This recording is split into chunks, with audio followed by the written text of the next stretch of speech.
Com que és l'hora en punt, d'acord, d'inici de la sessió que comencem ara, voldria començar donant les gràcies a totes les persones que us esteu connectant, a tots els instituts i sobretot a tot l'alumnat i professorat que ha decidit celebrar el Dia del Llibre o Sant Jordi d'una manera una mica especial i també una miqueta pandèmica, no? Enguany serà així, però jo crec que l'any que ve ja ens podrem trobar en persona. I també donant les gràcies a tots els col·lectius i tota la sèrie de persones que fan possible l'organització de la 5a plaça del llibre a la ciutat d'Alacant. Com sabeu, aquestes activitats les fem en línia per qüestions d'organització i de mesures sanitàries, però a la plaça del Port d'Alacant sabeu que podeu assistir, hi haurà presentacions de llibres, paradetes. Per tant, podeu passar una vesprada de divendres d'allò més agradable passejant pel port. En aquest sentit, les organitzacions que han fet possible aquesta jornada i tota l'organització de la plaça del llibre, voldria fer un esment especial a la Campbell Valencià, que m'ha convidat a fer la conferència que tot seguit vos faré.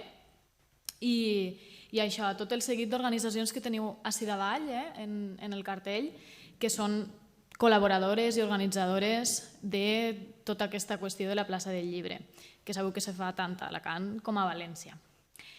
Doncs bé, donem una miqueta de temps, perquè són les 11:01 encara, perquè els dies que falten s'acaben de connectar i tot el professorat i tot l'alumnat estiga còmode per a poder assistir a la xerrada. I us vaig avançant cosetes perquè ens anem situant.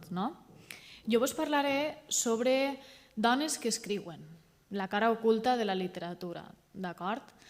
Aquesta xerrada té per objectiu donar algunes pinzellades de per què sembla que les dones no són tan visibles en el món de la literatura, per què no estan en totes les fires literàries, per què no guanyen tants premis o per què no són tan reconegudes com ho haurien de ser quan hi ha moltíssimes dones que escriuen.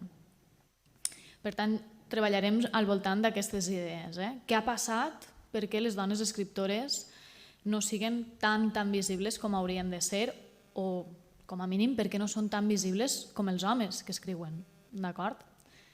Farem aleshores un pensament sobre aquesta qüestió.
Molt bé, si vos sembla, donem inici a la xerrada, perquè són les 11:05, aleshores hem deixat 5 minuts de cortesia i donem el tret de partida de tot el que comentarem avui.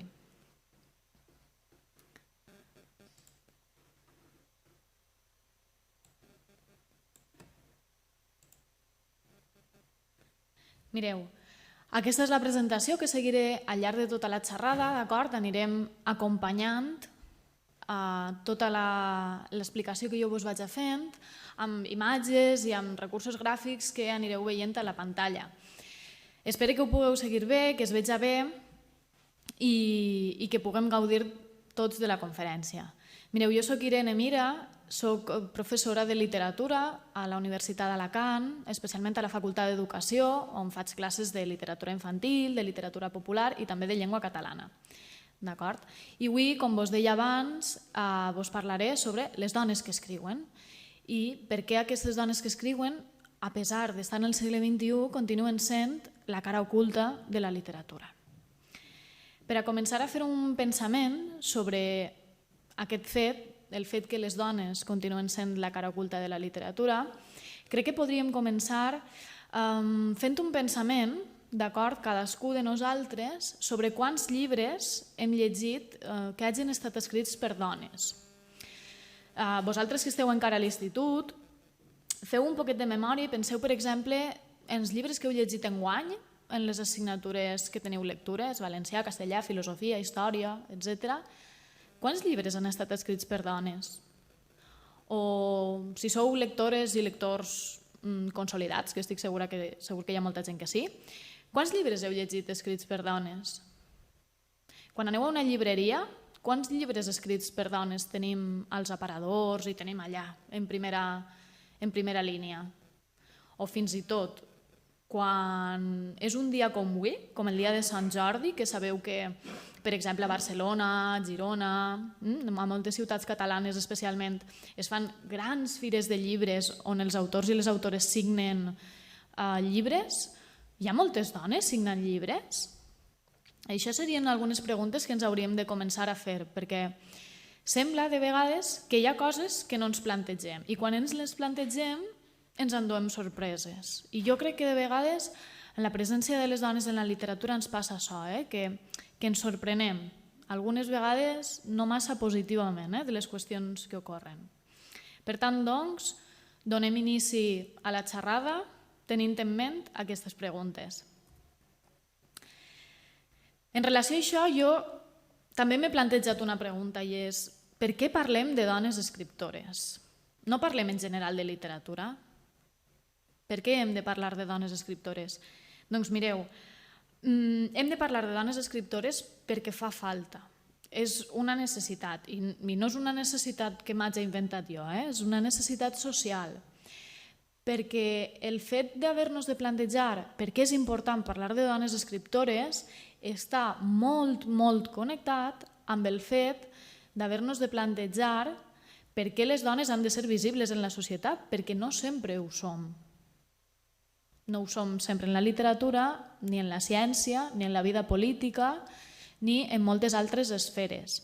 Per tant, el que passa en el món de la literatura és un reflex claríssim del que passa en la societat. Si les dones en la societat encara no tenim un paper equilibrat amb el paper dels homes, és molt difícil que en l'àmbit de la literatura i de la cultura el tinguem. Aleshores, aquest és el motiu pel qual ens hem de plantejar per què parlar de dones en la literatura. Doncs pel mateix motiu pel qual hem de parlar de dones en la societat. Penseu que, a pesar d'estar en el segle XXI, seguim cada any commemorant i reivindicant el 8 de març, el Dia de la Dona Treballadora, i seguim cada any reivindicant i commemorant el 25 de novembre, el Dia contra les Violències Masclistes. Quan fem això és perquè hi ha alguna cosa que no acaba de funcionar massa bé en la nostra societat. Doncs amb la literatura ens passa igual. Hem de parlar de dones escriptores i de dones del món de la cultura perquè no sempre tenen el lloc que mereixen. Per tant, què tenen de peculiar les dones que escriuen? Doncs, a efectes artístics, res. Són igual de bones, són igual de llegides en alguns casos i tenen la mateixa capacitat per escriure novel·les, poesia o teatre que qualsevol altre home que escriga. Ara bé, hi ha una paraula que hem de tindre en compte i que ens ha de fer també reflexionar sobre per què parlem de dones escriptores. I és aquesta paraula que us presento ací. És la paraula criptogínia. Què vol dir la paraula criptogínia? Doncs és una paraula així aparentment una mica complexa, no? Però que si la separem, si li fem una anàlisi i mirem a veure per quines parts està composta, crec que traurem llum de seguida. Criptogínia està composta per dues paraules, no? Cripto, que vol dir ocultació, amagar, fer invisible, posar a dins del calaix, i gínia. La paraula gínia té com a significat referència a la dona i tot allò relatiu al món de les dones. Per això ginecologia, gine, dona, logia, la ciència de la dona. És la mateixa arrel, no? Doncs bé, la criptogínia és una d'aquestes paraules o un d'aquests fets que ens ajuda a explicar per què les dones no som tan visibles en la societat i en concret en la literatura. D'acord? Per què? Perquè la paraula, el significat que té és ocultació de referents femenins. És a dir, la criptogínia té lloc quan es programen, per exemple, unes conferències i tots són homes. S'han ocultat les dones perquè podia haver dones conferenciants i no n'hi ha. O, per exemple, ocorre la criptogínia quan obrim una revista i tots els articles estan escrits per homes. O quan posem la tele i tots els programes de cuina estan conduïts per homes. No sé, penseu en aquell cuiner famós que fa un programa al migdia, penseu en un reality que parla sobre cuina a les nits, en què hi ha 3 presentadors i els cuiners que presenten són homes, la dona que hi ha no és cuinera. Penseu en aquelles coses, no? I després penseu en el que passa en les vostres cases generalment, no? Qui cuina? Cuinen les dones. Com pot ser que els programes de cuina els dirigisquen homes? No ho sé, alguna cosa falla, no? Doncs això de la criptogínia és un fenomen gran i extensament conegut en la societat i també en el món de la literatura. S'oculten les referències femenines, d'acord? No apareixen.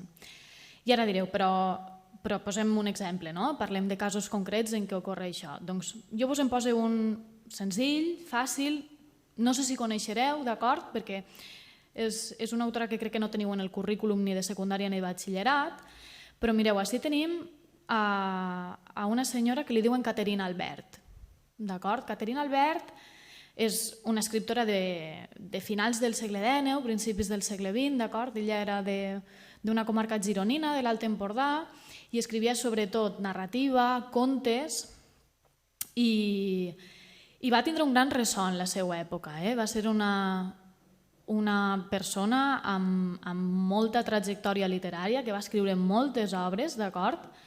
I que va iniciar una manera nova de fer literatura en la literatura catalana contemporània, d'acord?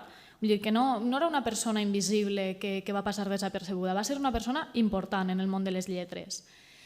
El que passa és que si vos fixeu en la pantalla, tenim una foto d'una dona, veritat? Una dona del segle XIX, i posa en color ocre Caterina Albert, però baix, entre parèntesis, en lletres blanques, posa Víctor Català. Tenia 2 noms aquesta senyora? No, aquesta senyora en el seu document d'identitat només tenia un nom i era Caterina Albert. Però literàriament ningú la coneix com Caterina Albert. Tothom la coneix com a Víctor Català. Això és un exemple més dels que hi ha en la literatura universal, però això que ens toca propet, una dona de Girona, va haver de signar els seus llibres com a Víctor Català, no els va firmar mai com a Caterina Albert. Va fer una novel·la superconeguda que es diu Solitud, que es va fer molt famosa, es continua llegint, es continua estudiant, té una pel·lícula fins i tot, va escriure un recull de contes que es diu La infanticida, que s'han fet obres de teatre, de fet el mes que ve es fa un espectacle a la Universitat d'Alacant basat en l'obra de Caterina Albert. Vull dir que és una persona que té trajectòria. Doncs bé, Caterina Albert firmava com a Víctor Català i se la continua coneixent com a Víctor Català. Aquesta foto que vos posa tot seguit és la portada del seu llibre, del seu llibre més conegut, del que vos comentava de Solitud, però és la portada actual, és el llibre que està ara en circulació, que podem comprar en qualsevol llibreria, en qualsevol botiga o papereria. I si vos fixeu, en la portada continua posant Víctor Català, no posa Caterina Albert. Si hi ha algun exemple més clar de criptogínia, que els pseudònims ho hauríem de veure, però aquest és molt cridaner.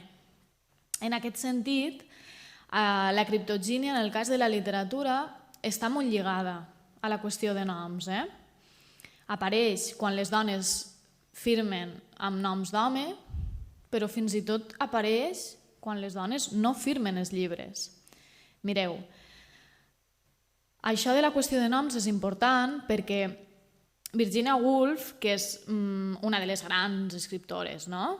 de la literatura contemporània universal, va dir una frase que en certa manera la frase ha fet fortuna i s'ha fet coneguda arreu del món, i diu: m'atreviria a aventurar que Anònim, que tants poemes va escriure sense signar-los, era sovint una dona. Virginia Woolf, quan fa aquesta afirmació, la fa des d'un plantejament i des d'una consciència feminista bastant clara i que ha arribat als nostres dies. És aquesta autora que va escriure el llibre d'Una habitació pròpia, no? En què reivindicava que totes les dones havien de tindre un espai propi per a poder escriure, perquè penseu que en el segle XIX, que és quan ella, XIX, principis del XX, quan ella escrivia, les dones encara estaven encadenades a la cuina, a la criança, i era molt difícil que pogueren escriure, que pogueren dedicar-se a alguna activitat intel·lectual que no foren les tasques pròpies de la llar. Aleshores, ella reivindicava que les dones havien de tindre un despatx. Havien de tindre un despatx per a poder escriure, per a poder pensar, per a poder fer poemes o per a poder fer matemàtiques, em fa igual el que siga. I des d'aquell plantejament i des del seu coneixement de la literatura, perquè era una gran coneixedora de la literatura, es va aventurar a dir això, que pot ser Anònim era en moltes ocasions una dona. Si pensem en aquestes qüestions, no? de llibres que no estan signats o de llibres que estan signats amb un altre pseudònim, ací us he posat un exemple, no sé si vosaltres el podreu veure bé des de les vostres aules, però és la portada de la novel·la Frankenstein.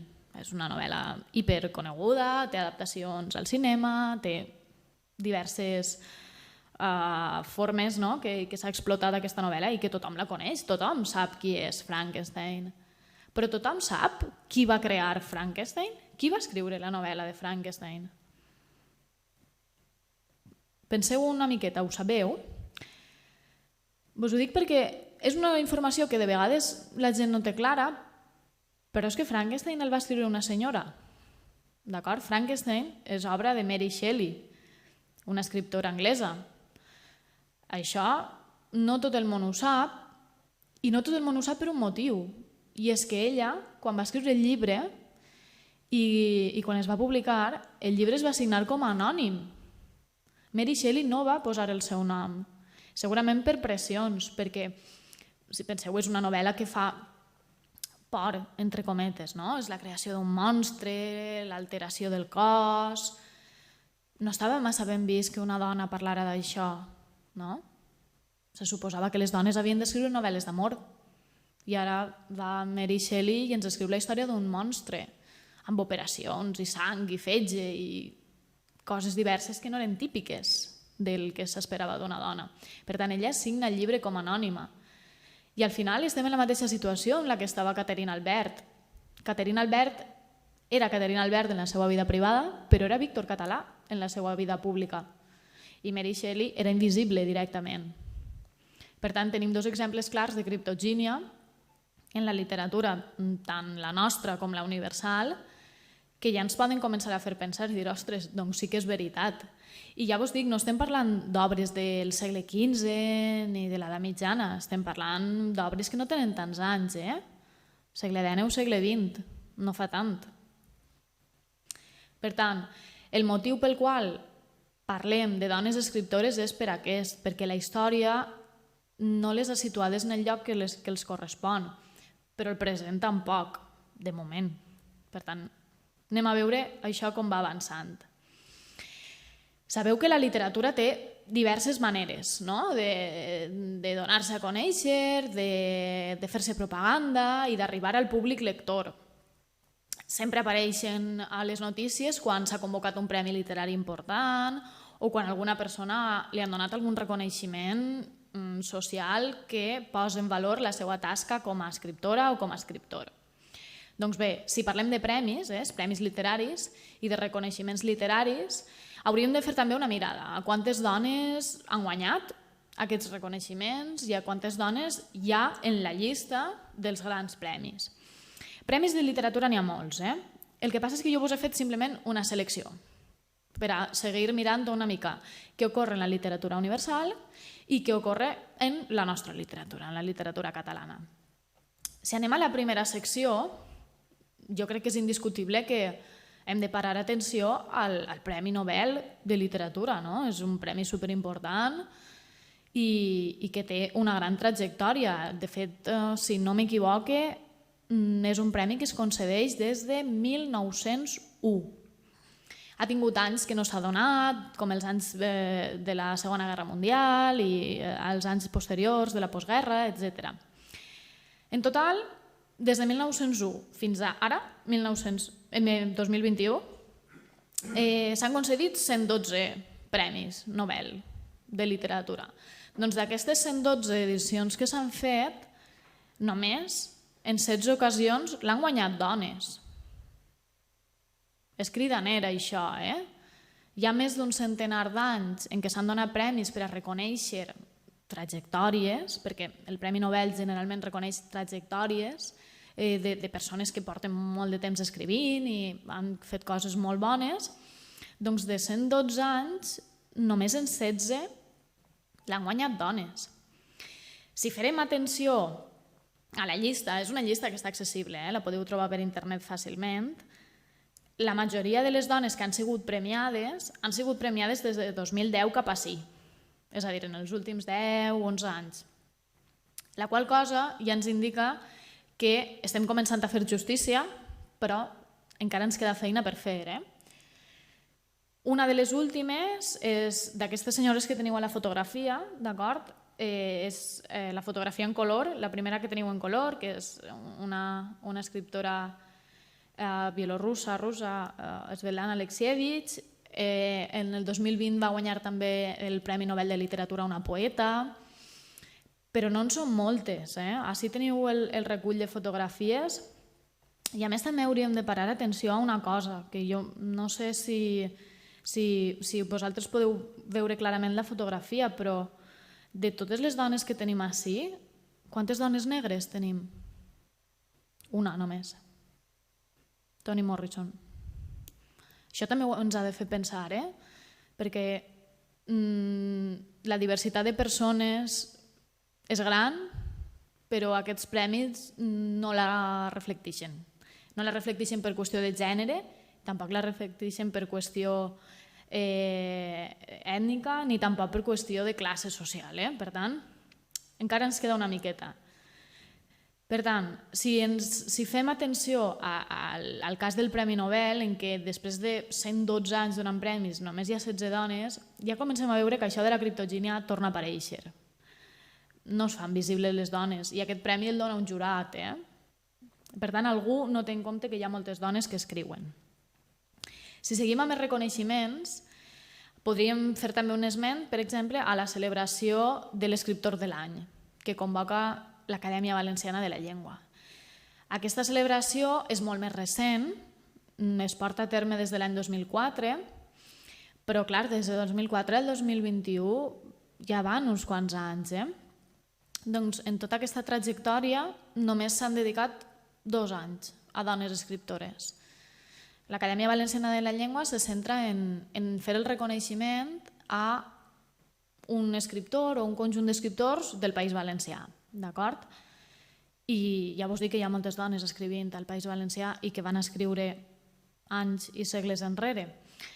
Però des del 2004 s'ha dedicat un any a la fotografia, al gravat més antic que teniu en pantalla, que és Sor Isabel de Villena, que és una de les escriptores que, si no m'equivoco, forma part del currículum vostre, sobretot en secundària i crec que en primer de batxillerat també. I un altre any que és dedicat a aquesta senyora que tenim així, que és una fotografia molt més moderna, que és Carmelina Sánchez Cutillas. Curiosament, enguany és un d'eixos anys en què s'ha dedicat la celebració de l'escriptor de l'any a una dona, i és l'any de Carmelina Sánchez Cutillas. Però no deixa de ser cridaner, no? Portem celebrant aquesta festivitat quasi 20 anys i en un percentatge molt xicotet són dones les que han estat escollides. Això també ens fa pensar en si les institucions no reconeixen les seues escriptores, als lectors i a les lectores difícilment ens arriba, no? Perquè necessitem sempre que algú ens tiri una mà per a poder triar bé els llibres, tindre referències.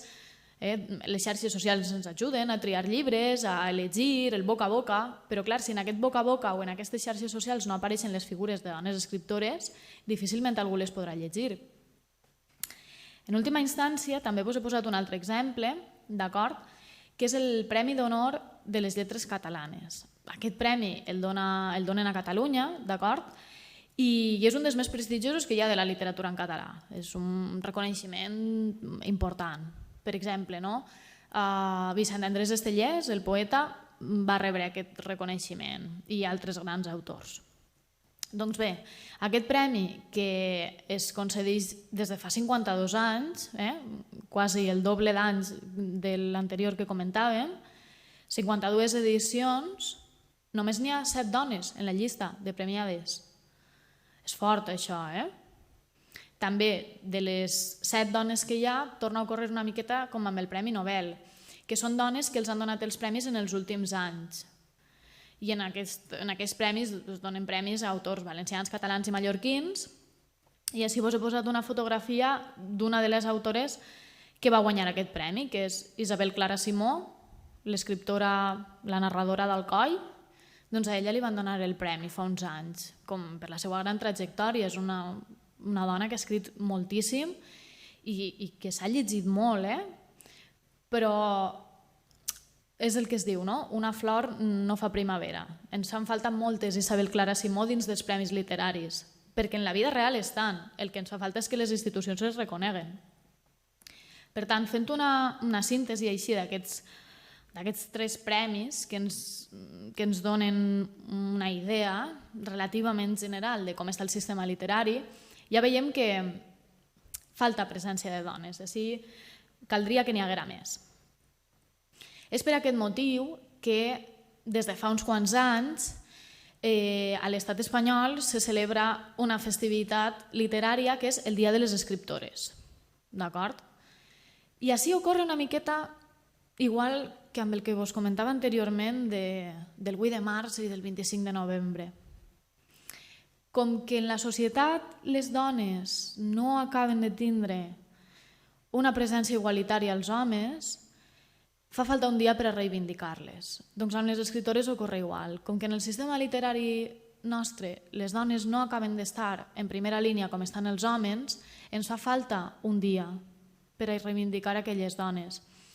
No dic que sigui negatiu, és necessari. Evidentment, fa falta fer aquesta activitat, però, ostres, és preocupant, perquè si fórem normals, molt entre cometes, això de normals, és a dir, si estiguérem en una societat igualitària realment, no faria falta tindre un dia de les escriptores.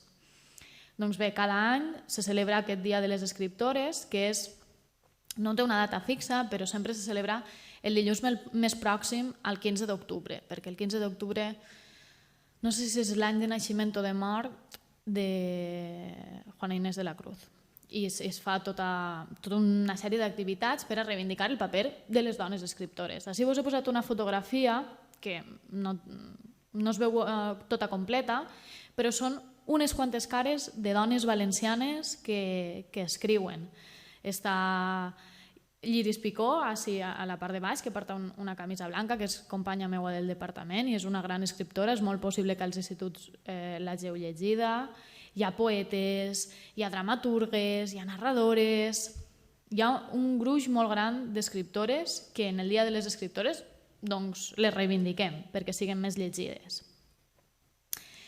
Relacionat amb això, de vegades també ens fem algunes preguntes. Diem, bé, d'acord, s'ha de reivindicar el paper de les dones en la literatura, però les dones escriuen diferent als homes? Les dones fan literatura distinta? Les dones escriuen per a les dones? Per a qui escriuen les dones? Això és una pregunta que els estudiosos i les estudioses de la literatura s'han fet sovint, plantejar-se si la literatura escrita per dones és diferent. Doncs jo vos faig una miqueta d'espoiler i ja vos dic que generalment no, d'acord? Les dones escriuen i ja està. I són importants perquè són escriptores, d'acord? En aquest sentit, Jo vos faig ara un repasset breu per algunes grans figures que també s'han fet aquesta pregunta. Grans figures em referisc a escriptores que s'han interrogat sobre aquestes qüestions. Segur que totes vos sonen, o com a mínim la primera vos ha de sonar seguríssim, especialment a la gent que esteu estudiant batxillerat. La primera dona que tenim així és Mercè Rodoreda, la teniu en el currículum de segon de batxillerat. La del centre és la imatge que ja hem vist, que és Carmelina Sánchez Cutillas, l'escriptora de l'any d'enguany, i la tercera és Montserrat Roig. Aquestes tres dones són tres grans escriptores que ha tingut la literatura catalana i que les ha situades en el lloc on els toca, perquè si pensem, per exemple, en Mercè Rodoreda, és de les autores més traduïdes, de les autores catalanes que més s'han traduït a altres llengües, més conegudes en l'estranger, molt més que altres escriptors. Per tant, elles van ser un exemple a seguir per a moltes altres escriptores, de ser constants en la seva feina, de dir reivindiquem el nostre paper com a escriptores, perquè ho fem bé i tenim el dret a ser-ho. I elles, a partir d'això, també es van plantejar algunes qüestions, no? Sobre què escriuen les dones, com escriuen les dones, escriuen diferent, totes aquelles qüestions que vos soltava jo fa un momentet.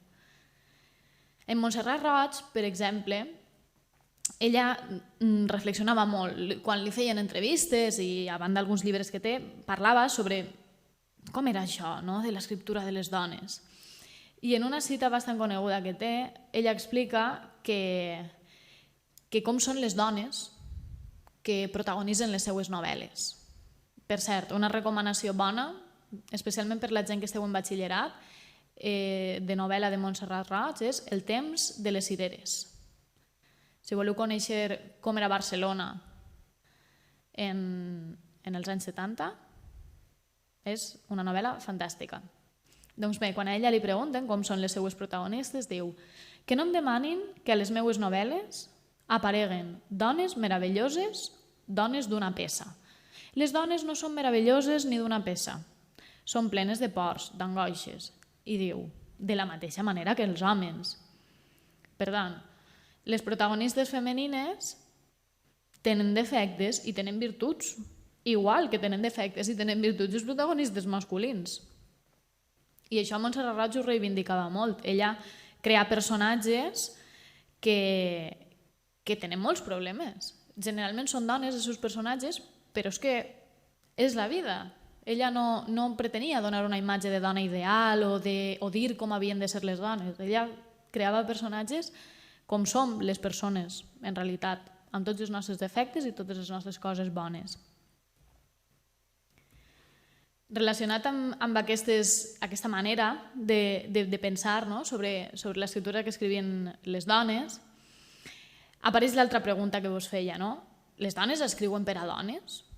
Perquè jo no sé si penseu, per exemple, en les novel·les rosa, sempre s'ha dit que això són novel·les de xiques, perquè parlen d'amor i totes aquelles qüestions, no?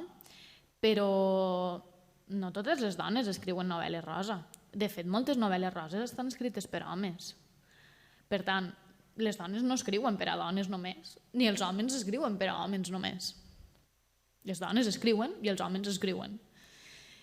En referència a aquesta pregunta, Isabel Clara Simó, que és la narradora d'Alcoi que vos deia que havia guanyat el Premi d'Honor de les Lletres Catalanes, quan va publicar aquest llibre que teniu així en la pantalla, que es diu Dones, és un recull de contes que tenen com a dones les protagonistes.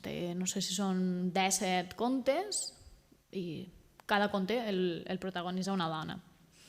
I en una entrevista que li van fer, li van preguntar això, que si escrivia per a dones, i va respondre això. I diu, a mi sempre m'han tingut com una dona que escriu per a dones.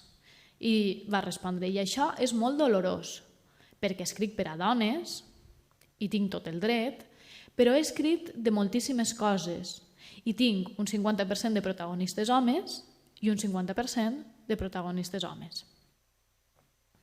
Per tant, ella reivindicava que escrivia per a la gent, escrivia per a tothom, i que era indiferent si ella era dona o era home.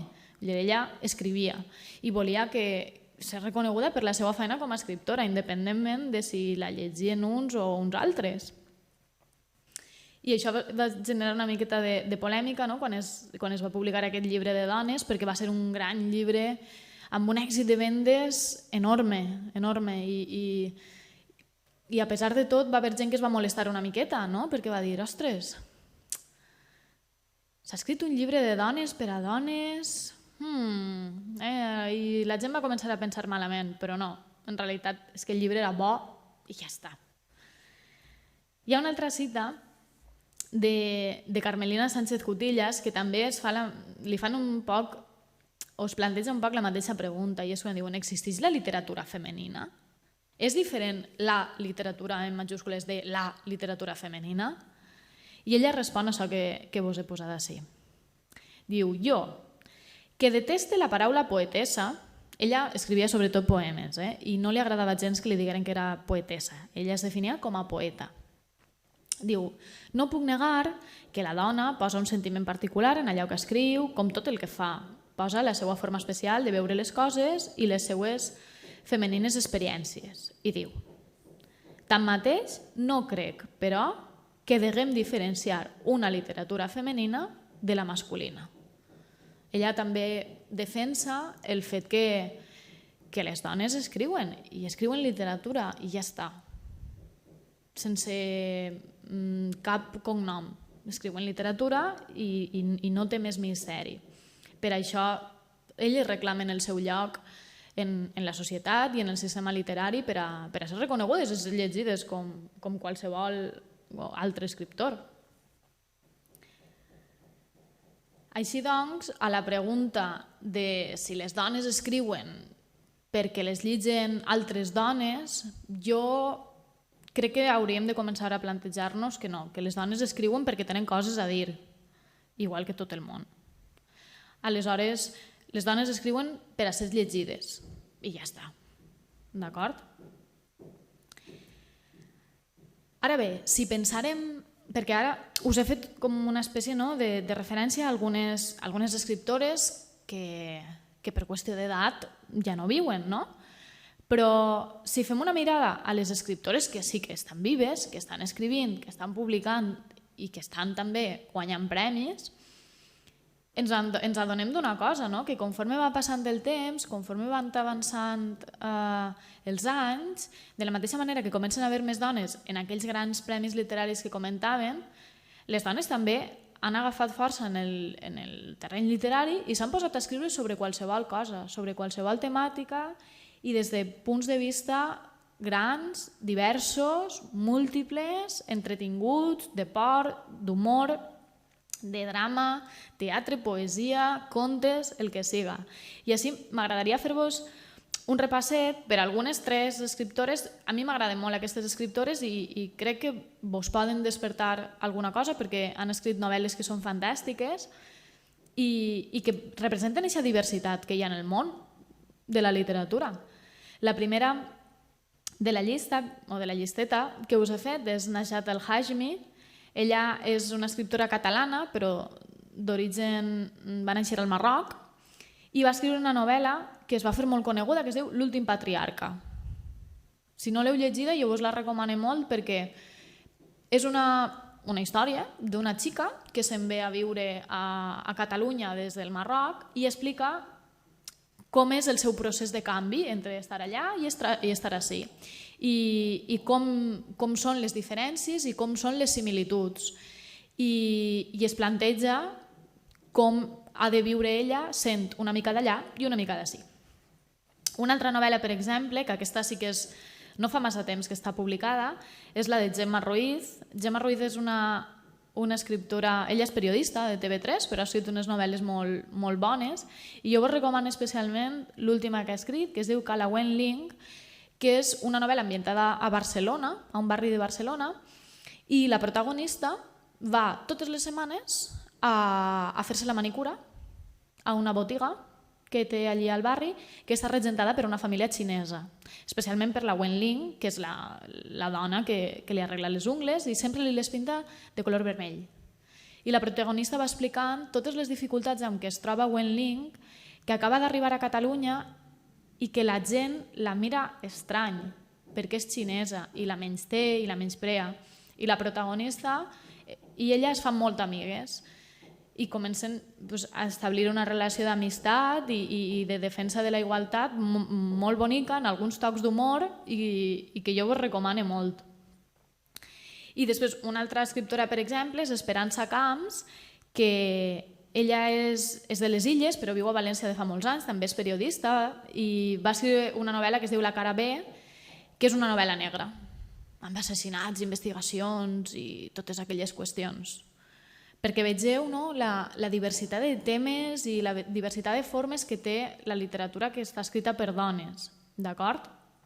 Hi ha milers de temàtiques i milers d'enfocaments, des de, ja vos dic, des de novel·la de terror fins a novel·la policíaca, novel·les d'amor, novel·les històriques, poesia, teatre per a l'escola, poesia infantil, teatre juvenil. Hi ha dones que escriuen en tots aquests àmbits, tant de les dones de la nostra història de la literatura, com podia ser Mercè Rodoreda, o Montserrat Roig, o Carmelina Sánchez Cutillas, fins a dones que a hores d'ara estan vives, i segurament aquestes 3 dones avui estaran signant llibres a les llibreries i regalant roses pel dia de Sant Jordi. Per tant, que tinguem present que la diversitat de la literatura també té lloc en la literatura escrita per dones, que al final no deixa de ser literatura. Algunes conclusions, per tant, a les quals jo crec que podríem arribar o que ens podríem plantejar d'alguna manera, és que existeix molta literatura escrita per dones, però encara no és prou visible. A pesar dels avanços que anem fent i dels esforços que també fa el vostre professorat per triar lectures que siguin engrescadores, que siguin atractives i que estiguin escrites per dones, continua operant allò de la criptogínia. Com que la societat no acaba d'avançar del tot, doncs la literatura també se'n ressenteix. Una altra idea que jo voldria que vos quedara clara és que la literatura escrita per dones o la literatura és tant per a dones com per a homes. Per tant, això ho hem de tindre tothom clar. Ni llegir és una activitat de xiques, que això era un prejudici que estava molt extès, ni les dones que escriuen per a xiques. Les dones escriuen per al món i qui vulgui que ho agafi. I després, que en aquesta activitat d'escriure i escriure literatura les temàtiques són diverses i ens n'hem d'aprofitar d'això, perquè a qui li agrada la novel·la negra trobarà grans escriptores, a qui li agrada la novel·la d'aventures també, a qui li agrada la poesia ni vos ho conte. Per tant, tinguem present que hem de mirar quan triem un llibre o quan volem regalar un llibre, per exemple, avui que és Sant Jordi, tinguem en compte també que hi ha dones que escriuen. Mirem com són aquests llibres i mirem-los sense prejudicis, mirem-los des del gust i del plaer de llegir i de veure altres maneres de fer literatura, perquè al cap i a la fi, com us deia, les autores actuals escriuen de 1000 formes i tenen 1000 temàtiques. Per tant, si d'alguna cosa vos ha de servir aquesta xerrada, jo crec que és per a fer-vos simplement una miqueta més conscients que hi ha molta literatura escrita per dones i que paga la pena descobrir-la. Així que espero que passeu un bon dia de Sant Jordi, que vos regalen algun llibre i si no reclameu-lo, i que pugueu passar en algun moment per la plaça del Llibre, a la plaça del Port d'Alacant, i pugueu gaudir de la literatura en viu i en directe amb totes les presentacions, que també n'hi haurà de dones. Així que moltes gràcies i ha estat un plaer. A la pròxima ens veiem en directe.